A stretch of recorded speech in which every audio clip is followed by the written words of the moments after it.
From Santee Cooper and SCANA to Ethics in Columbia to Steve Bannon coming to Charleston in November, I sit down one-on-one with Chip Limehouse for a special edition of Quintin's Close-Ups.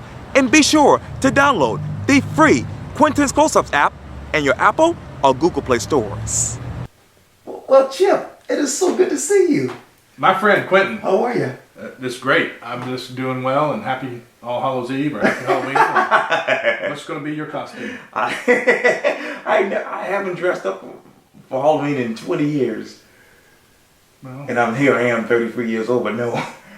33, that old? Yeah, just turned 33 a week ago. Okay. Yeah. Well, you're one of Charleston's most famous citizens. You need to dress up and be a part of the Halloween scene, but you're always happy, so you'll be a friendly ghost, I reckon. Well, let me turn to the headlines right now. And obviously, the big talk right now is scandal Santee Cooper. Oh, yeah. Well, Quintin, as you know, in 2007, I was in the legislature and I voted against the bill and spoke against it and moved to send it back to committee. And, I think all parties concerned, the legislators that are still there, SCANA and their leadership, and the citizens of South Carolina, the Public Service Commission, wishes they had maybe listened to my argument a little bit better, because we wouldn't be facing this $2.5 billion deficit and this uncertainty, what's going to happen with SCANA and Santee Cooper. So, Santee Cooper's a state agency, and there's talk the governor wants to sell them, and there's some merit to that to pay off this debt. But then, they service all of the co-ops, and co-ops are not for profit. Co-ops are user owned. Right. So that brings in a little bit of a dilemma there. Like I said, I tried my best in 2007 to let people know that nuclear power was probably not the best thing for South Carolina, and I think now everybody realizes that. Yeah. Let me turn. Hate to be the Nostradamus from 2007, but yeah, go ahead. I'm sorry. Oh, no worries. And let me turn to the Free Times article here. The headline reads this: New State House probe indictments snare Richard Quinn, 5 others. Is this the Columbia that you know? Well, obviously it's part of it. I'm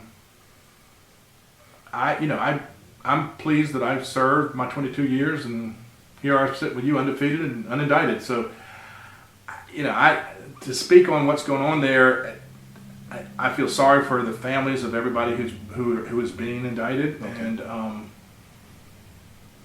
just have to let the legal matters take its course in terms of the investigation and indictments, and there'll be a trial, and people, if they're innocent, they're innocent. If they're guilty, they're guilty. And like I said, I'm pleased that I will be pleased when this thing comes to an end. Yes. Let me come back home and talk to you about the obvious. This is the following article from a local television station, but it reads this: the South Carolina Supreme Court said they would not look at a lawsuit from Charleston County about the I-526 completion project until it goes to the lower court first. Well, this is an opportunity. By taking a small break here and taking a breath here, we can regroup, and we don't have to file with the lower court. We can talk about it, let the county decide, what they will do with the SIB, and the same goes for the SIB. They need to decide, hey, let's work with the county and get this resolved and get it done and build 526 and not go to court. Once you go to court, it benefits no one. It's a downward spiral from there. So this is an opportunity that the Supreme Court kicked it out, and it's in limbo right now. So now the Charleston County can hopefully circle back with State Infrastructure Bank, and we can get 526 funded and built. It is funded. The money's sitting there. We just need to draw down our money, and we need to knock down all those roadblocks. As a member of the SIB board, I've been shouting from the highest mountain, we need to finish it, and trying to knock down those roadblocks as they come. And don't have quite a majority on the SIB board, but I think we'll be getting there pretty soon, yes. What are those roadblocks in your mind? Well, the roadblocks are the indemnification from lawsuits. That was one. Some of the environmental work was another issue. The fact that, in some SIB board members, and some of the eyes of some of the SIB board members, Charleston County hadn't dotted every I and crossed every T. I don't necessarily subscribe to that. Okay. I want the road built, and I've been trying to help Charleston County as much as I can. I love this county. I love this community, and I think 526 is the right thing to do. And speaking of Charleston County, let me turn you over to Steve Bannon. He's coming to the Citadel next month to speak with the Citadel Republican Club, I believe. Yeah. And there's a lot of uproar about that. When you think of Steve Bannon, what sticks out to you?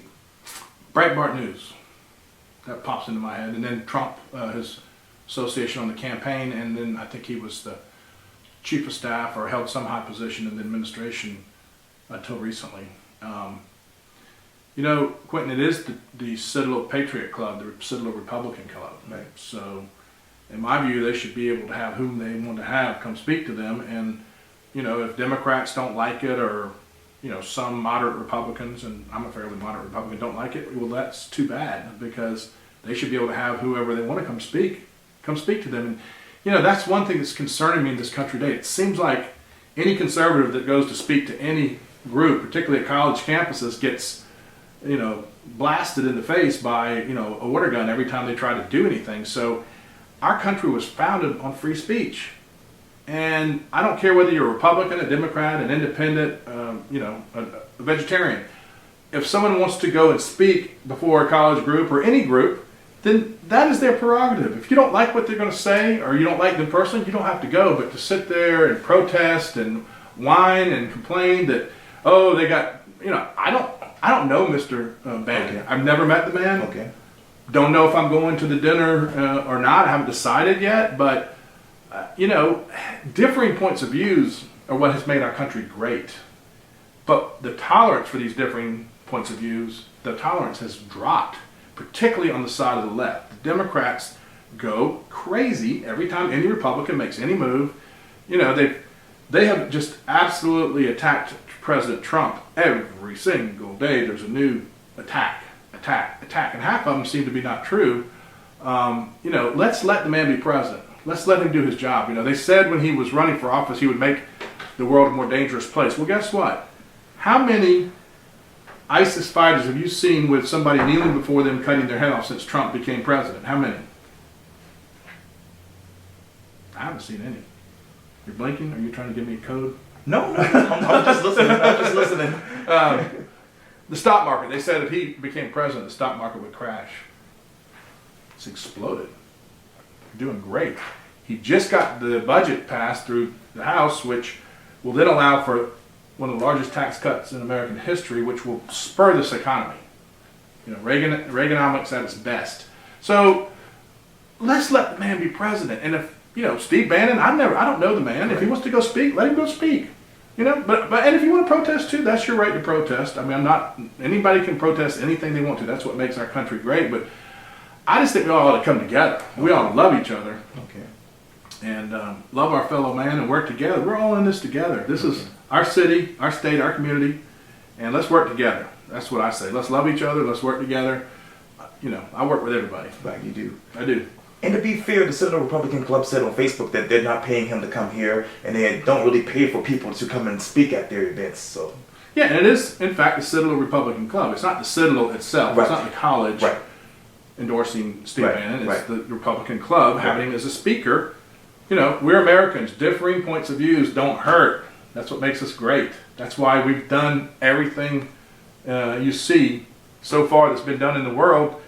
You know, we invented the automobile. We invented, well, nuclear bombs are not a good thing to invent, but we invented that. Any invention, the telephone, you name it. right. It came from Americans, because we're all here as a melting pot, and we can do things like that because we bring a lot to the table from different points of view and different backgrounds. So I think our country is great, and I think we ought to just, you know, celebrate our differences rather than try to alienate one another.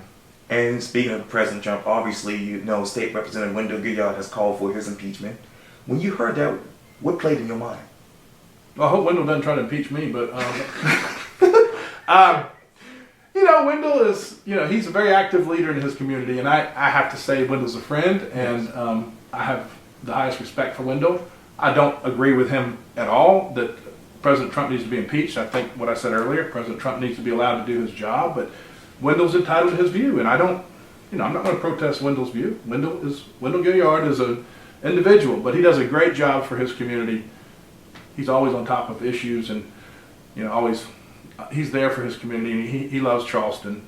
Don't agree with his philosophy on impeaching Trump, or what do you want to do to Breitbart? Do Wendell want to run him out of town too? I think he was a bad with Breitbart too. Okay, I haven't heard that. Maybe he wants to put Breitbart on a rail, but I don't want to get on Wendell's bad side, I can tell you that. Chip Limehouse. Anything else? Quintin, Washington, my friend. You don't want me on. You don't want me on any longer. Thanks. Happy Halloween, everybody. Did we forget any holidays this time? I don't know. I don't know. That's a holiday. Yes. That was a good one. Yeah, thank you. I appreciate it.